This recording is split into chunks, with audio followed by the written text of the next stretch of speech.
করলেন যে তিনি একমাত্র স্রষ্টা একজনই এবং এই বিশ্বব্রহ্মাণ্ড সবকিছু তিনি সৃষ্টি করেছেন, এই স্রষ্টা কি নিজে পৃথিবী ধ্বংস করতে পারেন? এর কোনো উল্লেখ আছে কি না?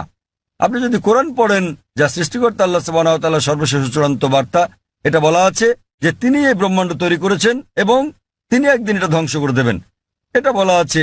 এবং যখন এটা ধ্বংস করবেন, তিনি নতুন আরেকটা সৃষ্টি করবেন। সুতরাং এই জগৎ একটা নির্দিষ্ট সময়ের জন্যই, কিন্তু সর্বশক্তিমান আল্লাহ এই জগৎ ধ্বংস করে দেবেন, যাকে আমরা কিয়ামত বলি, পৃথিবীর অন্তিম পরিণতি। এবং আজকাল বিজ্ঞানীরা বলছেন যে ব্রহ্মাণ্ড একসময় ধ্বংস হয়ে যাবে। অনেক ধরনের তত্ত্ব বিজ্ঞানীরা দিয়ে থাকেন, যেমন ব্ল্যাক হোল বা এই ধরনের বিষয়, কিন্তু অনেকগুলো তত্ত্ব আবার কোরআনের বক্তব্যের সাথে মিলে যায়। যেমন ধরেন, কোরআন বলে যে সূর্য এবং চন্দ্র একসাথে মিলে যাবে, কোরআন বলে যে সমুদ্র ফুলে উঠবে, কোরআন বলে যে নক্ষত্রগুলো ঝরে পড়বে, কোরআন বলে যে সমগ্র সৃষ্টি জগৎ ধ্বংসের মুখে এসে দাঁড়াবে। এবং এই বিষয়ে যা বলা আছে তার অনেকগুলো বিজ্ঞানীদের দেওয়া তত্ত্বের সাথে মিলে যায়। তত্ত্ব কেন? কারণ এগুলো হচ্ছে অনুমান। যেহেতু কোরআন হলো সর্বশেষ এবং চূড়ান্ত কিতাব, আমরা বলছি যে যেভাবে আমাদের সৃষ্টিকর্তা কোরআনে বলেছেন সেভাবে এটা ঘটবে। এই বিশ্ব ব্রহ্মাণ্ড সেভাবেই ধ্বংস হবে। এটা ধ্বংস হওয়ার পর সবকিছু পুনরুত্থিত হবে, আল্লাহ একটা নতুন জগৎ তৈরি করবেন।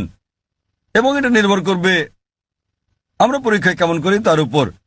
আল্লাহ বলেছেন সূরা মুলক অধ্যায় নম্বর 67 আয়াত নম্বর 2, আল্লাযী খালাকাল মাউতা ওয়াল হায়াতা, আল্লাহ সৃষ্টি করেছেন জীবন এবং মৃত্যু, তোমাদের মধ্যে সৎকর্মে কে উত্তম দেখার জন্য। তো ভাই, এটার উল্লেখ ধর্মগ্রন্থে আছে। তো আপনি কি এই স্রষ্টাতে বিশ্বাস করেন? আপনি কি মানেন যে স্রষ্টা একজনই? আমি বিশ্বাস করি না যে, ধরুন আমাদের এই মানব জাতি, কি বিশ্বাস করেন না? মানব জাতির পক্ষে সৃষ্টি মানে সৃষ্টি, অর্থাৎ দুঃখিত, আপনি বলছেন যে মানবজাতি কি এই পৃথিবীকে ধ্বংস করতে পারে। তো ভাই বলছেন যে মানবজাতি এই পৃথিবীকে ধ্বংস করতে পারে।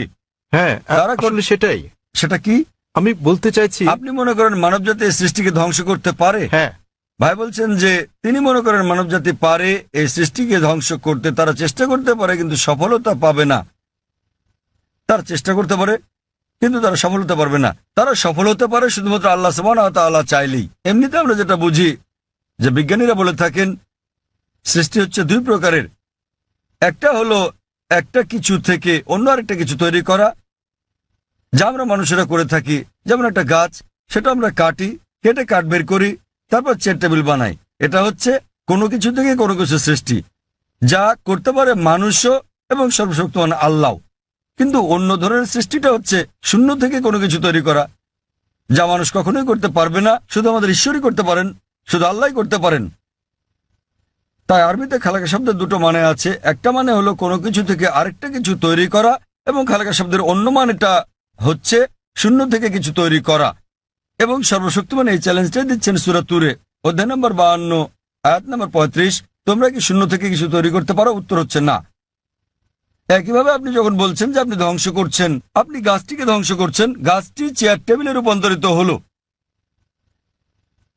তো আপনি এটাকে নিশ্চিহ্ন করতে পারছেন না। শক্তি তার রূপ পরিবর্তন করে, বিজ্ঞানীরা তাই বলেন। তাই মানুষ এই ধরনের সৃষ্টি শুধু ঘটাতে পারে।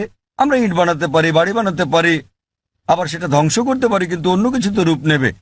শুধু আল্লাহ সুবহানাহু ওয়া তাআলাই শূন্য অবস্থা থেকে অন্য কিছু তৈরি করতে পারেন, এবং তিনি সম্পূর্ণভাবে নিশ্চিহ্ন করতে পারেন, যা আমরা পারি না। আপনি চেষ্টা করতে পারেন, বলতে পারেন পারমাণবিক অস্ত্র দিয়ে ধ্বংস করতে পারি, আপনি সম্পূর্ণ ধ্বংস করতে পারবেন না। এটা একেবারে অসম্ভব। এটা শুধুমাত্র আমাদের স্রষ্টা সর্বশক্তিমান আল্লাহ করতে পারেন, আমরা পারি না। এ কারণে পবিত্র কোরআন বলে যে স্রষ্টা এই জগৎ তৈরি করেছেন এবং তিনি এটি ধ্বংস করে আরেকটি নতুন জগৎ তৈরি করবেন। আশা করি উত্তরটা পেয়েছেন। আসসালামু আলাইকুম। এই প্রশ্নটা আসলে একজন অমুসলিম ভাইয়ের পক্ষ থেকে এসেছে। তার নাম স্বামীনাথন। তিনি তথ্য প্রযুক্তির ওপর ব্যাচেলর ডিগ্রি করেছেন। তার প্রশ্নটি হলো, ইসলাম কেন সমালোচনার ব্যাপারে এতটা স্পর্শকাতর, আর কেন সালমান রুশদি বা ইউরোপীয় কার্টুনিস্টকে মৃত্যু পরোয়ানা দেয়া হয়? সহজ ভাষায় বলতে গেলে ফতোয়া। আর একটু ভালোভাবে কি প্রতিক্রিয়া দেখানো সম্ভব নয়? বোন, একটা ভালো প্রশ্ন করেছেন একজন অমুসলিম ভাইয়ের পক্ষ থেকে, যে কেন মুসলমানরা সমালোচনার প্রতি এত স্পর্শকাতর। তিনি সালমান রুশদির প্রসঙ্গ এনেছেন। সমালোচনার ব্যাপারে কেন এত সংবেদনশীল? বোন, প্রতিটি মানুষই সংবেদনশীল। আপনি আমাকে একজন মানুষ দেখান যে সংবেদনশীল নয়, কিন্তু তাদের সংবেদনশীলতা বদলাতে থাকে। সংবেদনশীলতা পরিবর্তিত হয়। কিছু নির্দিষ্ট ব্যাপারে আমরা সংবেদনশীল, কিছু ব্যাপারে তা নই। তাই প্রতিটি মানুষের ক্ষেত্রে এটা পরিবর্তিত হয়। যখন মুসলমানদের ব্যাপারে বলতে হয়, আমরা মুসলমান, আমরা আমাদের পালনকর্তা আল্লাহ সুবহানাহু ওয়া তাআলাকে ভালোবাসি এবং আল্লাহ রাসূলকে ভালোবাসি। এবং নবী মুহাম্মদ সাল্লাল্লাহু আলাইহি সাল্লাম বলেছেন যে কোনো মুসলমানই প্রকৃত মুসলমান নয় যতক্ষণ পর্যন্ত সে আল্লাহ এবং তার রাসূলকে নিজের চেয়েও বেশি না ভালোবাসে, আল্লাহ এবং তার রাসূলকে নিজের চেয়েও বেশি ভালো না বাসে। এখন আমরা যদি দেখি যে কিছু মানুষ তাদের সন্তানদের সবচেয়ে বেশি ভালোবাসে। একটা গবেষণায় দেখা গেছে যে বানরেরা তাদের সন্তানদের খুব ভালোবাসে। তো একটা বানরকে একটা কুয়ার মধ্যে রাখা হলো তার বাচ্চার সাথে, তারপর পানি ঢালা হলো, কুয়ার ভেতর পানি বাড়তে লাগলো।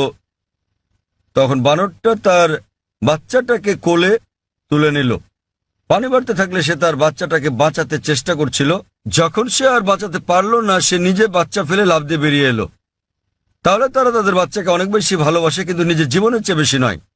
এ কারণে বাচ্চাটাকে নিয়ে আসতে না পেরে সে নিজে লাফ দিয়ে বেরিয়ে চলে এলো। এটা একটা পরীক্ষা মাত্র। একইভাবে মানুষও তার বাচ্চাকে ভালোবাসে, নিজেকে ভালোবাসে, ঠিক আছে। কিন্তু যখন মুসলমানদের প্রসঙ্গ আসে, আমরা আল্লাহ এবং তার রাসূলকে নিজের চেয়ে বেশি ভালোবাসি। উদাহরণস্বরূপ, আপনি যদি আমাকে অপমান করেন, আমি এটা পছন্দ করব না, কিন্তু কিছু মনেও করব না। আমি পছন্দ করব না, কিছু মনেও করব না, ঠিক আছে, সমস্যা নেই। কিন্তু আপনি যদি আল্লাহ এবং তার রাসূলকে অবমাননা করেন, আমি বেশি কষ্ট পাবো। এটা সংবেদনশীলতা নয়, এটার কারণ হচ্ছে তারা আমার খুব কাছের। সুতরাং মুসলমানদের কাছে আল্লাহ এবং তার রাসূল খুবই ঘনিষ্ঠ, এমনকি আমাদের সন্তানদের চেয়েও ঘনিষ্ঠ, স্ত্রীর চেয়েও ঘনিষ্ঠ, স্বামীর চেয়েও ঘনিষ্ঠ, নিজের জীবনের চেয়েও ঘনিষ্ঠ। তো এ কারণে আমি বলবো যে আপনি একটু অন্যভাবে প্রশ্নটা করতে পারতেন যে কেন মুসলমানরা আল্লাহ এবং তার রাসূলকে এত বেশি ভালোবাসে। আপনি আমাকে একজন মানুষ দেখান, আপনি যদি তাকে অপমান করেন ঠিক আছে, কিন্তু তার মাকে অপমান করলে সে রেগে যাবে। যদি কারো মাকে নিয়ে বাজে কথা বলেন, সে অবশ্যই রেগে যাবে। তো আমরা আমাদের আল্লাহ এবং রাসূলকে আমাদের মায়ের চেয়ে বেশি ভালোবাসি। এই ব্যাপারগুলোর উপর ভিত্তি করে মুসলমানেরা বোঝাতে চান যে যখন সালমান রুশদি ব্র্যাকেটে একজন তথাকথিত মুসলিম পরিবারের জন্ম, যখন তিনি বই লেখেন, মিথ্যে সমালোচনা করেন শুধু কিছু, বুঝতে পারছেন, কিছু টাকার জন্য, সে কারণে তখন মুসলমানরা তার তীব্র প্রতিবাদ করে। আপনি বলছেন প্রতিবাদ করার আর কোনো ভালো উপায় ছিল কিনা? আমিও মনে করি মুসলমানদের প্রতিবাদের সবগুলো উপায় সঠিক ছিল না। অনেক সময় জানমালের ক্ষতি হয়েছে, যা আমিও সমর্থন করি না, কিন্তু তারা সংবেদনশীল, যেহেতু এটার সাথে আমাদের পালনকর্তা আল্লাহ সুবহানাহু ওয়া তাআলা এবং তার দূত জড়িত। কিন্তু আমাদের খারাপ লাগা উচিত। কিন্তু তাদের কেউ কেউ অতি প্রতিক্রিয়াশীল, কেউ কেউ আবার প্রতিবাদ করেছেন সহিংস উপায়ে, যেটা করা উচিত নয়।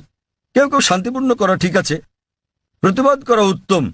আর আপনি হয়তো আমার একটা আলোচনা ধর্মীয় মৌলবাদ কি মত প্রকাশের অধিকারের জন্য বাধাস্বরূপ শুনে থাকবেন। আমি বিস্তারিত বলেছি সালমান রুশদি কি করেছেন আর তিনি কিভাবে বইটি লিখেছেন। এবং সর্বপ্রথম দেশ স্যাটানিক ভার্সেস যে নিষিদ্ধ করেছিল, কোন দেশ? ইন্ডিয়া। শ্রী রাজীব গান্ধী সে সময় প্রধানমন্ত্রী, তিনি তখন সেই বইটি স্যাটানিক ভার্সেস নিষিদ্ধ করেছিলেন ভারতে, যা বইটি নিষিদ্ধকারী প্রথম দেশ। এবং আমি এটাকে স্বাগত জানাই। কিন্তু নিজের অজ্ঞতাবশত তিনি জানতেন না যে সেই একই বই স্যাটানিক ভার্সেসে নবী মুহাম্মদ সাল্লাল্লাহু আলাইহি সাল্লাম এবং আল্লাহ তাআলা সম্পর্কে বাজে মন্তব্য করা ছাড়াও তিনি বাজে মন্তব্য করেছিলেন সীতা এবং শ্রীরাম সম্পর্কেও, শ্রীরামকে নিয়েও, যা মানুষজন বইটি পড়লে হয়তো নাও বুঝতে পারে। আর ভেবে দেখেন, আমি ইংরেজ সরকারের কাছে প্রশ্নটা করছি। কয়েক বছর আগে একজন আমেরিকান লেখক ছিলেন, সাহিত্যিক, যিনি মার্গারেট থ্যাচারের নীতি নিয়ে 4 অক্ষরের একটা শব্দ ব্যবহার করেন। মার্গারেট থ্যাচারের নীতি, 4 অক্ষরের শব্দ, ফাদার আঙ্কেল কাজিন কিং। এবং তারা তাকে ব্রিটেনে আসতে নিষিদ্ধ করলো। কেন? তিনি 4 অক্ষরের শব্দটা ব্যবহার করেছিলেন বলে। এই সালমান রুশদি তিনিও এই একই শব্দ ব্যবহার করেন এবং এটাতে আইএনজি যোগ করেন। অনেকবার করেছেন ইংরেজ নীতি সম্বন্ধে আর মার্গারেট থ্যাচারকে নিয়ে, এবং তিনি তাকে সম্বোধন করেন জানেন কিনা ম্যাগি বা দুশ্চরিত্রা। আচ্ছা বেশ, আপনি বলতে পারেন যে ইংরেজরা উদার মনা, তারা কিছু মনে করবে না, কিন্তু আপনি যদি দেখা করেন মার্গারেট থ্যাচারের ছেলের সাথে আর তাকে বলেন যে সালমান রুশদি আপনাকে দুশ্চরিত্রার ছেলে বলেছে, তিনি কি করবেন? আঘাত করবেন। তো সংবেদনশীলতা কি এটার উপর ভিত্তি করে? সবাই আসলে সংবেদনশীল। আবার মনে করেন এই একই ইংরেজ সরকার যাকে না একজন আমেরিকান লেখককে নিষিদ্ধ করেছিল 4 অক্ষরের শব্দের জন্য, সালমান রুশদিকে তারা মেনে নেয় কেন? কি কারণে? কারণ তিনি নবী মোহাম্মদ সাল্লাল্লাহু আলাইহি ওয়াসাল্লামের অবমাননা করেছেন। তাই যেহেতু নবী মোহাম্মদ সাল্লাল্লাহু আলাইহি ওয়াসাল্লামকে অবমাননা করেছেন, তারা মার্গারেট থ্যাচারকে বলা সে 4 অক্ষরের শব্দটা হজম করে নিয়েছে, কেননা তিনি ইসলামের নবীর অবমাননা করেছেন। তো এভাবেই নীতিগুলো বদলাতে থাকে। আমরা যেটা বুঝি যে ইসলাম ধর্মে মত প্রকাশের স্বাধীনতা আছে, বক্তব্যের স্বাধীনতা আছে, কিন্তু এটা কখনোই সীমা অতিক্রম করবে না, এটা কাউকে কষ্ট দিতে পারবে না, আর এটার পক্ষে প্রমাণ থাকতে হবে। কাউকে আঘাত দিলেও যুক্তিযুক্ত এবং প্রমাণ সাপেক্ষ হলে সেটা ভিন্ন কথা, কিন্তু কুৎসা রটানো যাবে না। কুৎসা রটানো এবং পরনিন্দা করা ইসলামে নিষিদ্ধ। তো এর উপর ভিত্তি করে মুসলমানরা, যেহেতু সালমান রুশদি, যেহেতু সে আমাদের নবী মুহাম্মদ সাল্লাল্লাহু আলাইহি ওয়াসাল্লামকে অবমাননা করেছে এবং কুৎসা রটিয়েছে, এই কারণেই মুসলমানদের খারাপ লেগেছে এবং তারা রাগান্বিত হয়েছে, আর এটা আমি সমর্থন করি। এবং আমরা যদি বিশ্লেষণ করি, অধিকাংশ ধর্মেই ধর্মকে অবমাননা করার শাস্তি খুব কঠিন। আপনি যদি পড়েন বাইবেল, যদি আপনি হিন্দু ধর্মগ্রন্থগুলো পড়েন, কোরআন শরীফ যদি পড়েন, আর এটাকে ধর্মের অবমাননা বলে জানি, এ কারণে মুসলমানরা এত রাগান্বিত। আর আমরা সংবেদনশীল, কারণ এটা এমন একটা কিছুর বিপক্ষে যা আমরা আমাদের জীবনের চেয়ে বেশি ভালোবাসি। আশা করি উত্তরটা পেয়েছেন।